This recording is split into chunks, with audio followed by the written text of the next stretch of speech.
Hello, Husker fans. Welcome back to the Husker Big Red YouTube channel. I'm Chris Peterson, and joining me, as always, is my co-host, Danny Gillette. And we're back for another episode of the podcast on this Monday. The Cornhuskers hired a new secondary coach over the weekend. The volleyball team punched their ticket to the Final Four, and we have a bunch of transfer portal visits, commitments, rumblings, whatever you want to call it. We're going to go over all of that. So if you haven't already, please hit the like button, hit the subscribe button, get to the comment section. And Danny, how are you doing on this fine Monday morning? I'm good. We got a lot of news, a lot of a busy weekend. It seems like we have more news now than we do during the season. But I'm doing good. And I'm ready to get into everything. Yeah, it was definitely another interesting weekend. With the transfer portal, a new secondary coach hired. So things kind of always, happening around the Nebraska football world, the Nebraska Cornhuskers. But let's start with the transfer portal because it seems like things are happening constantly there since it opened last Monday. And since we did our last episode, the Huskers did land a commitment. And it's one of the ones that we were talking about as the guy that we wanted them to get. And that's New Hampshire long snapper Kevin Gallick. And, I know that long snapper isn't necessarily, a sexy thing to add, but this was definitely much needed for the Huskers. Long snapping was kind of a bugaboo for them the entire season. In the Iowa game, there was a bad snap on that missed field goal. I believe in the Illinois game, a chance to on a go-ahead field goal, there was a poor snap, which led to a poor hold. So in terms of filling a need, this was a pretty big one for Nebraska and Gallick. FCS, All-American, according to Phil Steele. So I think that this was, even though, like I said, long snapper is not like a sexy need to fill, this was a huge pickup for the Huskers, in my opinion. Yeah, we have a competent long snapper this season. We're 8-4, and it kind of is cliche when you say special teams is the most important part of the game, but little things like that really make a difference. I mean, Gallick, as you mentioned, Phil Steele, mid-season All-American, and he is a veteran. He's a competent starter, and he fills an area of need. And I know a lot of people were asking if Ed Foley is still the special teams coach. Yes, he is for now. Who knows if that will change? But at the very least, Nebraska fills an area of need. Again, it's not a sexy position, but it's one that they needed desperately. Yeah, it's interesting with Ed Foley. I'm not sure, how that's going to go down, if there'll be more coaching changes. I mean, there's been So many. and some of the insiders have hinted that maybe there'll be more coming. Like Steve Sipples kind of hinted that, but I'm not really, I don't know. I mean, I do think in terms of Ed Foley, I do think that the special teams was better at the end of last season. I mean, John Hull kicked the ball better. I thought Buschini finished well. The coverage units have always have done fairly well, I feel like, under Foley. So sometimes maybe it is just a matter of upgrading your personnel, and if that's what it takes to, if they feel confident with Gallick and some of these other guys that the special teams can function, like I'm not that. I guess I'm not like super opposed to Ed Foley being back. I do think they probably could find an upgrade, but I don't think it's going to be the end of the world if he's back for another season. No, because people say, "Oh, only coverage is better," and blah blah blah. Well, there was a time when our coverage was terrible, and it made a huge difference in the game. I can remember a couple punt returns against Wisconsin back in the day that went awry and did not work in Nebraska's favor. So having a good coverage team is extremely important, and I wouldn't be opposed if Foley was back. I mean, I know. Many of the players get along with him, and he seems like a good guy. He seems to be a decent recruiter too. So again, I wouldn't be opposed if he came back, partly because, as you mentioned, John Hull played at a high level last year, and if there's continuity in the kicking game with Hull coming back, then I think Foley deserves another year and another chance to see what he can do. Yeah, it'll be interesting to see how that works out. But at any rate, whoever's coaching the special teams, long snapping, should be upgraded. And then they're also working to get a punter in here. I know it's not obviously another position that people don't think about a lot, but Brian Buschini is obviously out of eligibility. So they're hosting Jacob Washington. I think that's his name. He played for Washington. I could be wrong. on the name. Do you know who I'm talking about? The punter. I do. I know he's from Washington. I don't know his last name. I do Yeah, know let me his try to first name is Jacob. So, well, find it here really quick. But at any rate, so Nebraska's going to be hosting. He's one of the top punters in the transfer portal, and so that would be, I think, according to PFF, he was one of the top punters in the Big Ten.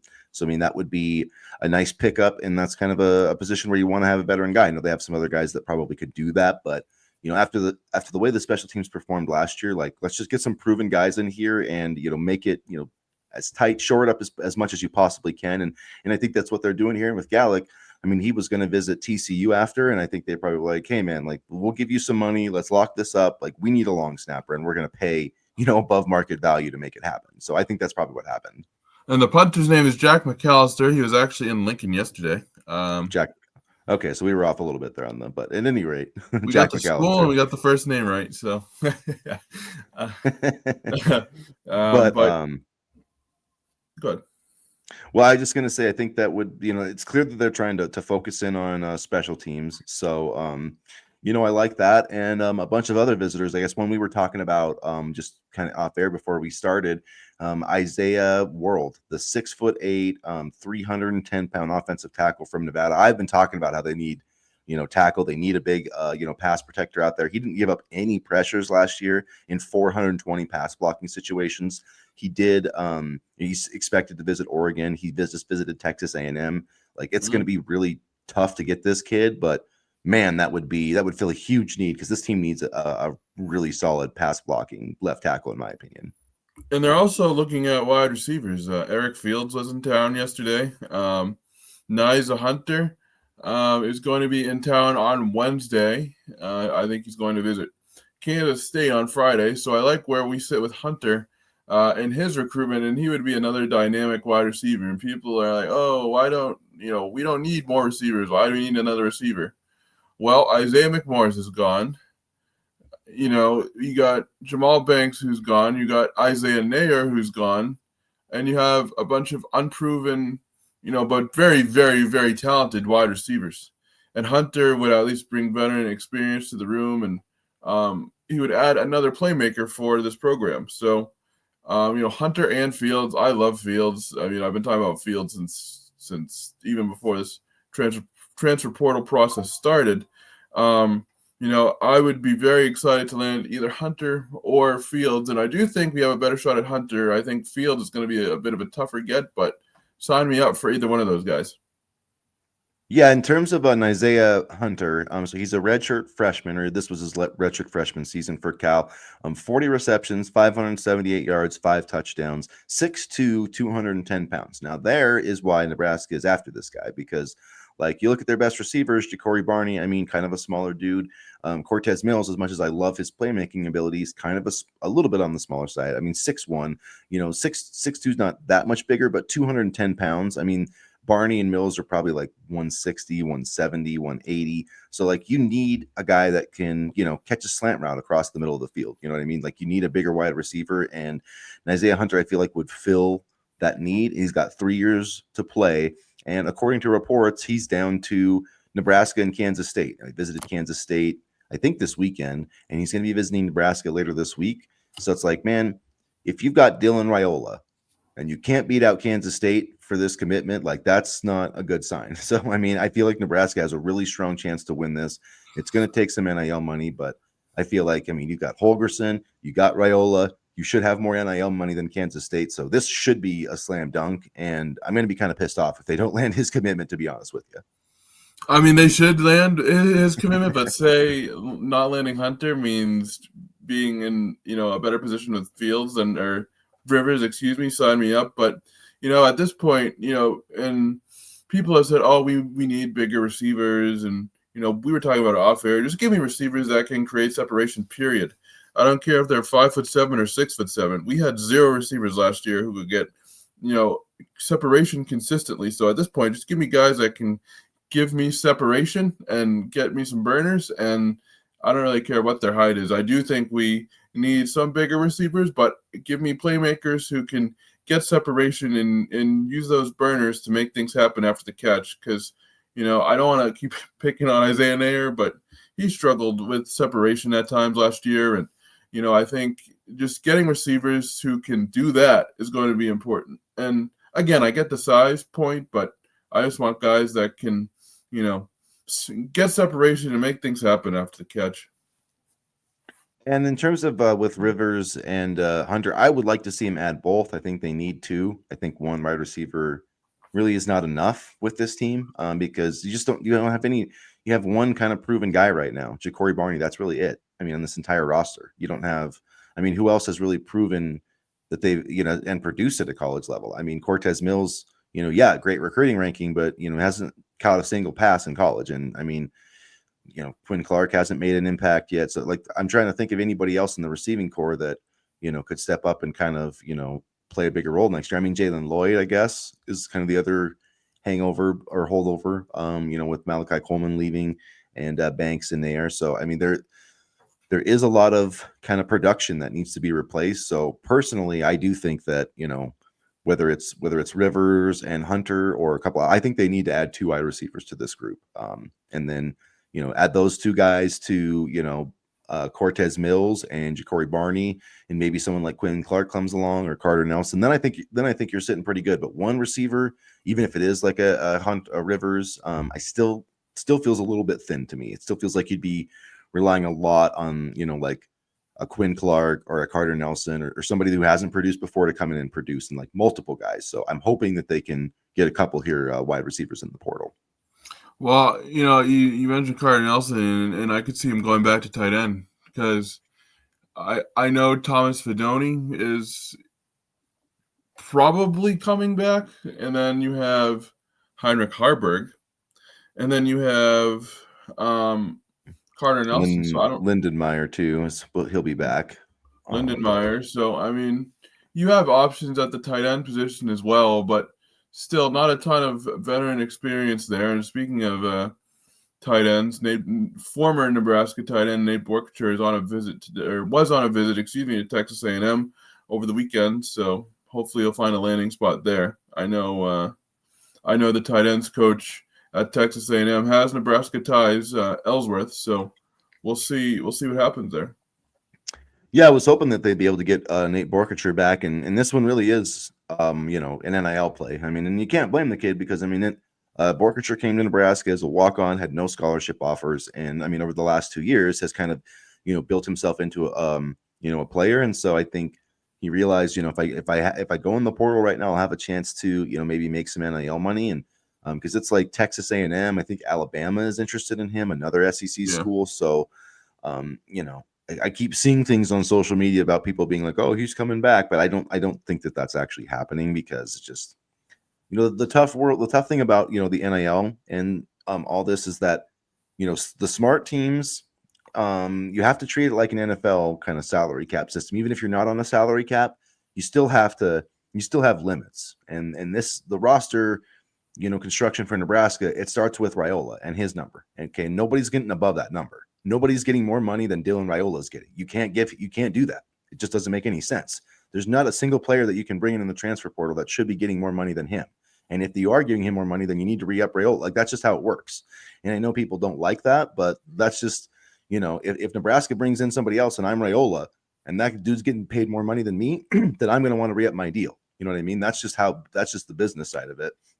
So I really think Nebraska is like, capped a little bit. And so it's like, okay, we got to pay a receiver. We got to pay a tackle. We got to find a defensive tackle. We need to find some pass rushers. Like, do we really have that much money in our NIL war chest to pay six figures for, I mean, I'm not saying he's not like a quality starting tight end, but I mean, I feel like this team would be fine if they had Thomas Fidone. So like, in terms of positional value, like I just don't think that Borkature, as much as I love him, I don't think he's worth $200,000 or whatever the Huskers might have to pay to keep him.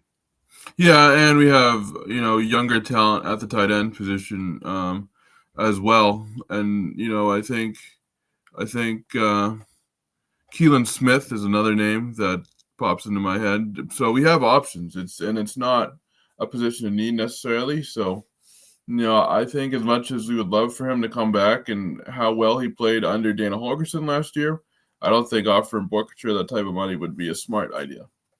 Yeah, and hopefully they'll get Fidone back. I mean, we'll know here in the next few weeks, I guess. I did misspeak though. I think that there technically right now is earlier when I another episode when I said there wasn't going to Mhm. be a spring window. I think there is still a spring window. They have I talked about eliminating it, but they yeah. haven't done it yet. So I don't know if they're going to. But there is still a 10-day window right now. So I mean, there could be more movement, I guess, in the spring. But they really, regardless of how it's set up right now, they've really got to fix this transfer portal thing. It is so broken. I mean, the fact that the Penn Yeah. State backup quarterback had to like, but here's my thing too. Why can't you go into the portal? Why can't this kid go into the transfer portal and be like, hey, I'm in the portal, but I'm still going to play in the playoff? Like, I don't understand why you have to leave the team. Like, to me, it just doesn't make sense. It's Yeah, like, because there's not, like, a limited number of spots in the portal itself. yeah, like, I mean, it doesn't make sense. And, the whole I mean, the whole transferring before the bowl game, and then you have to kinda redo rosters. I mean, look at Nebraska's defense. They're gonna have a lot of new pieces yeah. on the defensive line in just a couple days for the Pinstripe Bowl. So, I mean, I personally kinda like it because you got to see some of the younger guys, but at the same time, it makes everything a little bit of a mess. Yeah, it's just really what sport has free agency going on while they're it's like in the NFL. Just imagine your backup quarterback is being like, well, I would like to be in the postseason, but I'm going to actually join free agency. And then it's like, what if Drew Alar, I think Aller, whatever how you say his name for Penn State, what if he like sprains his ankle in the first quarter and now they don't have their backup quarterback who's played all year because he's sitting in the transfer portal? Like, how stupid is that? I mean, that Or just look at to me. Marshall. Yeah, and Marshall's not even playing in the game because Yeah, of they the they had they had 30 players opt out, holy enter cow. the transfer portal. So it's like, man, poor But Army. anyway, yeah, poor Army. Yeah, it is. So yeah, and they won their conference championship, didn't they? So I mean, Yeah, so it's you should so get to play. But if you win your conference title, like you really should get to play better than a crappy Marshall team. Like I really wish that they would take some time and set like I would love to see like whatever teams don't make the playoff, like put those group of 5 champions in a game against each other, because I don't know about anybody else, but I like to watch bowl games where conference champions play each other. And like that used to be a cool thing back in the day. I guess it's not anymore, but I just feel like it would not be that hard to make the bowl system better. And they just whatever, they just want to take the money of it. But at any rate, let's get back to the transfer portal, because that's what probably we most could fans are, spend are like worried 3 about. hours talking about why we hate bowl games, but But at any rate, Isaiah World would be huge getting a tackle. And then they're definitely doing some work on the defensive side of the ball too. Kent State defensive lineman Cameron Olds, a pass rusher, 474 snaps last season for Kent State, 7 sacks, 19 hurries, 4 QB hits. And if you could pair him with Noweri, the new guy they got from Missouri, Mhm, that would be mhm.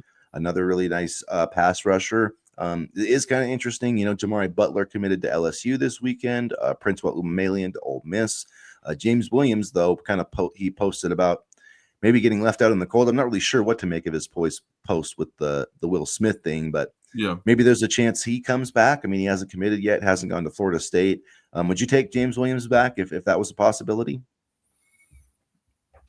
If we couldn't get anybody else better, yeah. But with so many names in the portal, and we've already had Williams commit, and we're looking at other guys, then I mean, yeah, I think honestly, and this is probably one of the biggest reasons why I would take him back. He thought everybody was going to go to Florida State with Tony White, and then that wasn't the case. So, I mean, maybe he got duped a little bit, but could we replace his production with somebody else in the transfer portal? Yeah. So I think at some point, maybe I wouldn't hate to have him back, but exploring other options might not be the worst thing either. I don't want to say, oh, I hate him, let's not have him back. But if you left for the transfer portal, did you even really want to be here in the first place if you thought that Tony White was going to be the answer at Florida State?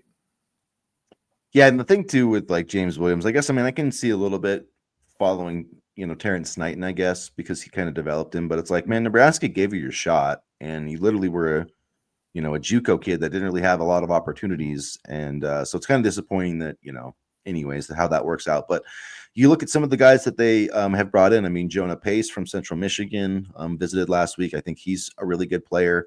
They also are bringing in Jalen George, who's 6'2", 265 pound defensive end out of East Tennessee State. And he had, I know it's FCS level, but 501 snaps this year, 23 quarterback pressures. So, I mean, he really did a good job of getting pressure on the quarterback. So they are bringing in a few different guys there. And then another guy that I'm interested in, Gabriel Moore from Mississippi State. He's 6'4", 290 pounds, didn't play in 2023 or 2024. So, I mean, kind of a depth piece. I don't expect him to come in and be a starting player, but, somebody that can add some depth. They still need that nose tackle, man. They have not been connected with a nose tackle yet in the transfer portal. So I'm still waiting for that because, they just don't feel like that person's on the roster right now. Well, I wonder, I kind of wonder what this defense is going to look like, and we'll probably see a little bit in just a couple days. But just overall speaking, I wonder what this defense is going to look like. And now we have a new defensive backs coach and Addison Williams, who worked with John Butler over at South Carolina a couple of years ago, and by a couple, I mean 14 or so, but they still work together. And I like the hire of Addison Williams, and I guess we'll get right into that. He had the top-ranked pass defense in 2023. He's a good recruiter. He's another, Florida tie in terms of recruiting, and the Sunshine State has proven to be very fruitful, both in terms of recruits and coaching hires. Yeah, this was a really I thought this was a really good hire. So Addison Williams, the former UCF defensive coordinator, of course, Scott Frost has taken over that job now. Williams worked for Gus Malzahn, who was fired. So was the defensive coordinator, and the Knights led the Big 12 in passing yards allowed in 2023, only 196 yards. So I think that this is a smart move for one. John Butler has never been a full-time kind of college defensive coordinator, and now he's going to get that opportunity. He's going to have an experienced guy with him, and two experienced guys with him. Even though the Phil Snow, Matt Rule said the Phil Snow hire wasn't official last week, but I'm assuming that's just the I's and dotting the I's, crossing the T's. So I just like the fact that they're going to be adding two coaches to this staff who have been defensive coordinators before, and I'm assuming that Williams is going to be defensive passing game coordinator. Like Butler was before. Maybe they'll even make him co-defensive coordinator. I mean, it doesn't, Butler's going to be the play caller. So really the rest of it is just kind of like title and window dressing. So whether he's defensive passing game coordinator or whether he gets a co-DC title, it doesn't really matter. But his work, with pass defenses, is really impressive. And that's something I think that hopefully can translate over. And I mean, the Big 12 has been, a pretty high octane league in terms of passing the football. So, another Florida hire. So, I mean, two assistant coaches hired from Florida, with Phil Simpson being, the outside linebackers coach now. And I really, when you look at this staff from top to bottom, both sides of the ball, I like where it is right now. Maybe there could be a shift or two, Foley, maybe Satterfield. I'm not really sure if those guys are going to stick, but for the most part, like I feel pretty good about where the staff is right now. Yeah, they got a lot of experience both at the college game and in the NFL game. They, many of them have very solid recruiting ties to not only Florida but Texas as well. They're experienced. They know what it takes to develop players, and they know how to get players to the next level. And I think knowing how to get players to the next level isn't something that the majority of staff knew how to do with the previous hires, but I think this staff, and I said this last week, is more of an NFL build.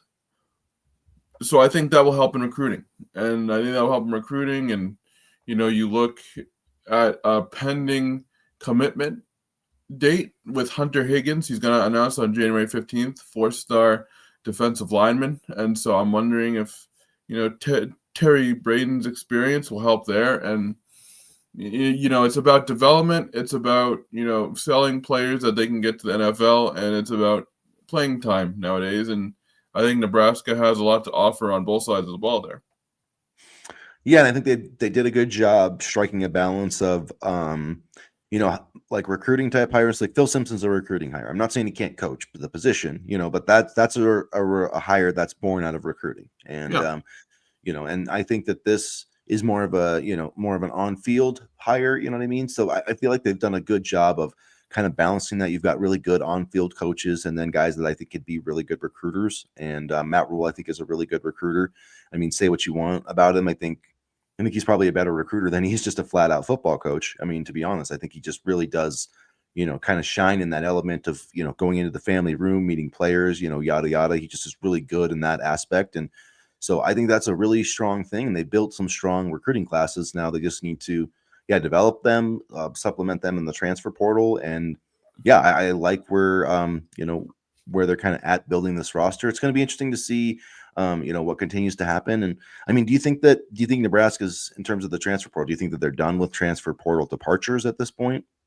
Departures, yeah, because I don't really see a position where a mass exodus could happen right now. I think we saw a little bit of attrition in the wide receiver room. The defensive movement was expected as coaches left and things like that, and so I don't really see any movement. Any major movement moving forward. I think it's going to be mostly additions now, and I'm excited to see what those are. Yeah, I'm definitely excited. To see that too. It's be interesting to see if they, add some linebackers or if they feel good about linebacker. I know they are hosting a kid from, Rhode Island. I guess we should have talked about that under our transfer portal segment. But at any rate, just a lot of movement. I feel like they need maybe one linebacker. AJ Pena is the guy I'm talking about. 6'2", 235. Played 1,800 snaps last season or over the last 3 seasons. And this season, actually, it's kind of interesting. He may actually be more of a pass rusher. 16 sacks, 44 pressures, so probably more of an outside linebacker, maybe somebody who could play that jack role. But I just think more than anything, they just need pass rush. I think they're pretty set in terms of I like where they're at. I like the linebacking crew. I mean, I know they're a bit young, but I think linebacker's one spot that you can be a little bit young and be okay with it.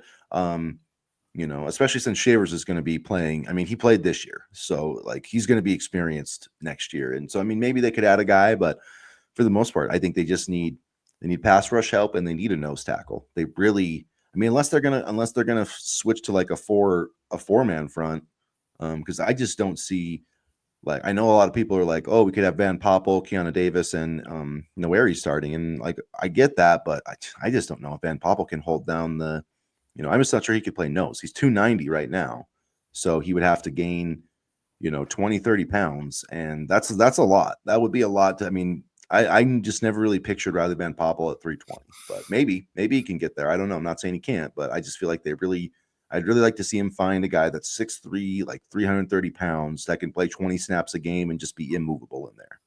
And I can see a four-man front because I feel like that's more of an NFL scheme. So, I mean, maybe we'll see some changes there. But, yeah, no, I don't necessarily see Van Poppel in that position either, but I wouldn't hate it because that is a damn good front. So I wouldn't necessarily hate it, but he would need to put on some more weight. And, having former friends who played at big-time programs, they can put on weight fairly easily. Some of their diets were interesting that the trainers and nutritionists gave them, but it could happen. But I could definitely see a four-man front because I feel like that would be, like I said, more of an NFL-type defense. And if Butler wants to get kids developed to where they can go to the league and things like that, then I think that might be more friendly. Yeah, I mean, you definitely need to be able to play with the four-man front, especially like in your dime, your nickel and dime packages. So, it'll be interesting to see how that works out. But yeah, if you're playing, four-man front, then you need a nose tackle type, but it's a little bit different of a nose than he's not always necessarily like taking on a double a double team. I mean, a lot of times, but it's just a little bit of a different position. You can be more of like, I guess maybe more of like a Warren Sapp type of a defensive tackle compared to like a Vince Wilfork. Like that, there's a Vince Wilfork. There's a bit of a difference there. So that I would say that's kind of the difference between 3-4 and 4-3 in terms of that position. And to be honest, I wouldn't be angry if we tried out the younger linebackers next year. I mean, I want to see what they can do, and this is why they came here. And so, I honestly, I know there's going to be growing pains with younger linebackers and things like that, but I wouldn't be hesitant at all to let them loose. To be perfectly Yeah, honest with you. yeah, I would be fine if the linebackers were Merritt and Jones and Shavers and McGahee next year for the Yeah, most part. yeah, sign me up. Yeah, go, because I mean, the one thing that you have there that you're not gonna have to like, you've got athleticism, the kind of athleticism Nebraska has not had at linebacker for quite a while, and like say what you will about the guys that were there the past couple of years, but they just weren't that type of athlete. No, So, um, but yeah, let's go back to Friday night and we'll talk about some basketball. We'll touch on volleyball here a sec too. But big win for Nebraska on Friday night. I mean, Andy Katz had his Big Ten power rankings come out last week, and Nebraska was 16th. And so maybe he'll readjust that after they blitzed the Hoosiers on Friday night. I mean, it was a close game. Indiana made it a close game, but Bryce Williams was spectacular. 30 points. Juwan Gary had a solid game, but that was the Bryce Williams game, and that was kind of like he had that kind of performance in him, but to see him just like take over, score 30 points, and then he had like 10, 11 points. I mean, like the last 12 points I think were scored by Williams and Gary, the two kind of the two holdovers. So I thought that was a big win for Nebraska in their NCAA tournament hopes. yeah, I mean, I think Bryce Williams can turn it on when it matters most, and you saw the value of him coming back last night. I mean, let's be honest here, he's been extremely valuable the entire season, but having that veteran presence and veteran scoring presence for this team, I think is extremely important. And the Huskers have had the Hoosiers number over the past 4 seasons, and it seems like Mike Woodson, for whatever reason, his teams aren't as good defensively, as many hope. So it was another big win for Nebraska. I'm not sure why Creighton is so far ahead in the KenPom rankings in comparison to Nebraska. I mean, the KenPom rankings are confusing sometimes, but it was a big win, especially when you consider that in the previous game they got absolutely blitzed by Michigan State, and you were kind of wondering about this team and how they fare on defense and how they would bounce back and play, and they bounced back in a big way on Friday.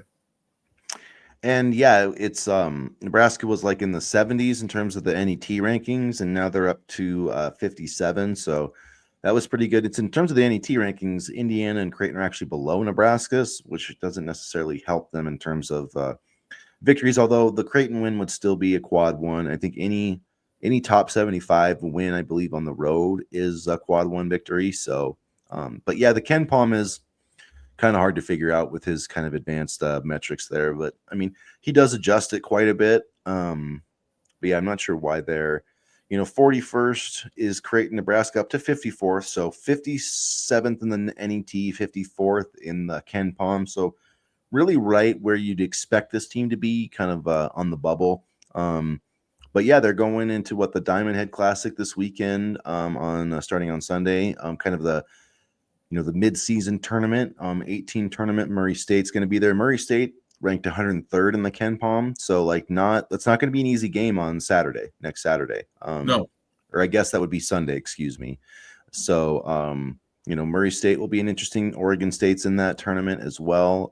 So a chance for Nebraska to get some more quality non-conference wins, but you definitely don't want to start 0-2 in the Big Ten, and that would have been disastrous. And so that was a huge win for them, and I feel like that just kind of resets, the team kind of going into Big Ten play.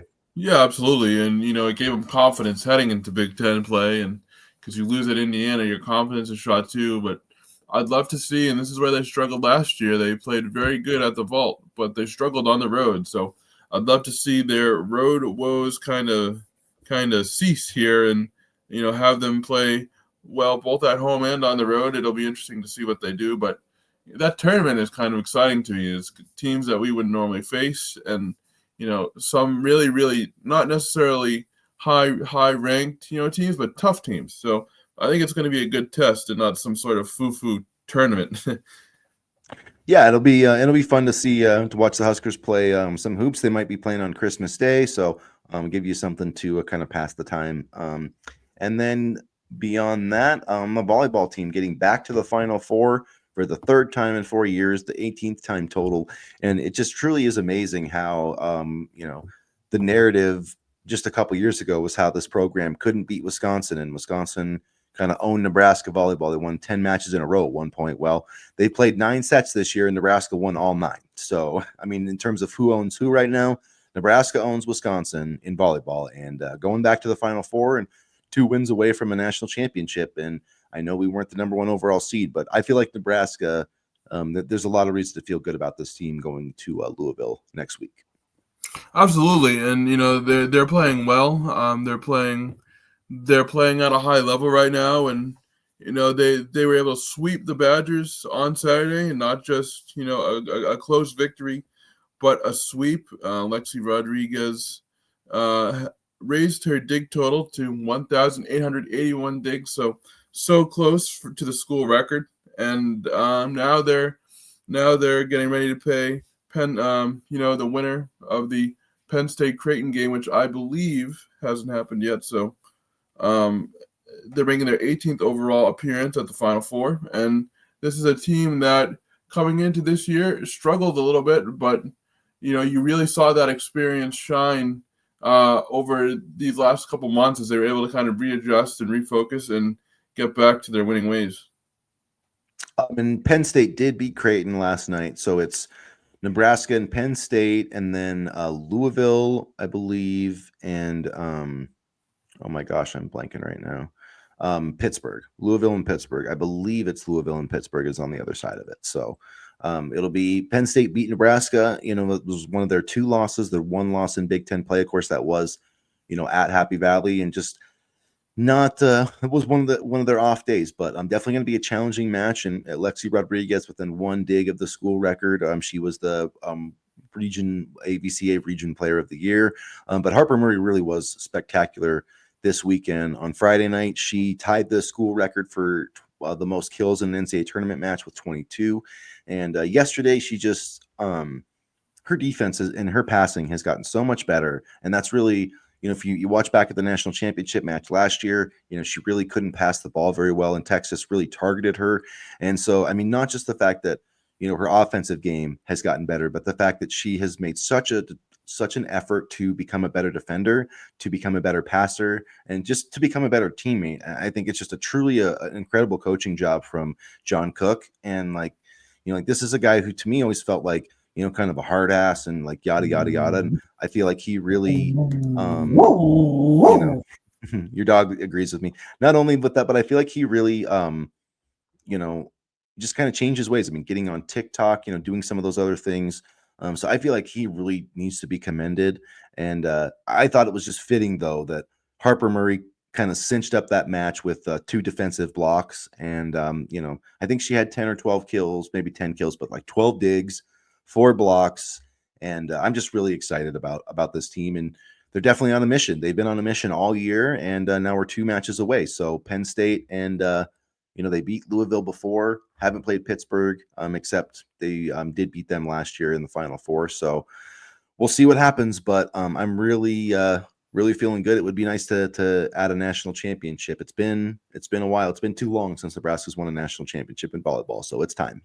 They're well positioned to win a national championship too. There's a lot of experience on this roster, and there's a lot of talent, and this team really came together as a team. Like again, after they started slow at the beginning of the season, they started to find a rhythm, and they've been rolling ever since. So, they are coming in white hot to the tournament, and they are playing at a high level. So it's going to be really interesting to see what they can do, and just to add another trophy to the storied coaching career of John Cook would be something special. And so looking ahead, Nebraska will be playing their first match on Thursday night. They'll play the second match. It'll be, Pittsburgh and Louisville first. So, and then the championship match will be following Sunday, December 22nd. So it'll be the national kind of TV slot again, competing against the NFL, but I guess better than the college football playoff. So I like the fact that, they've got it on, ABC. But it's interesting though, because Louisville, I mean, Nebraska did beat Louisville in Louisville this year, swept them, but it's interesting that they're like the host of the Final Four and they made it back. So I don't know how that's. I definitely wouldn't want to be, Pittsburgh. I mean, you're playing Louisville like on their home floor in the Final Four, but that's what you got to be. I wish Nebraska could host, though. I definitely would feel better about their chances if these next two matches were being played in the Bob. At the very least, we got the Big Ten tournament in Omaha, so we have that as far as hosting is concerned. But I'm excited for baseball season. But anyway, yeah, no, this is going to be a busy couple days for Nebraska sports. The tournament for the basketball on Sunday, volleyball game, and more probably recruiting news coming up really soon. So even though it's the off season for, well, not even necessarily the off season, but things have slowed down on the football perspective of things, and things are still heating up in the transfer portal. We got a lot of basketball news, volleyball, so it's never a dull moment around here. Yeah, 12 days now till the Pinstripe Bowl, and I'm excited about the Pinstripe Bowl, and I still want a winning season. I don't care what anybody else says. I want 6-7 sounds like crap. 7-6 sounds good. So it's not going to be easy beating your BC Eagles, but at any rate, I'm excited for that game and just excited to see this team back in the postseason and giving me something to kind of look forward to post Christmas for the first time in a long time with Nebraska football. Might be a little bit easy because they have no Thomas Castellanos. I mean, I know he was benched, That's but true. still. Yeah. I mean, so we'll see. I think honestly, in terms of matchups, this is a pretty good one for Nebraska. I don't think you could honestly get a better one. So I like our chances on Saturday. And this coming week, this Friday and Saturday, college football playoff, the first edition of the 12-team playoff, the home playoff game. So that will be fun.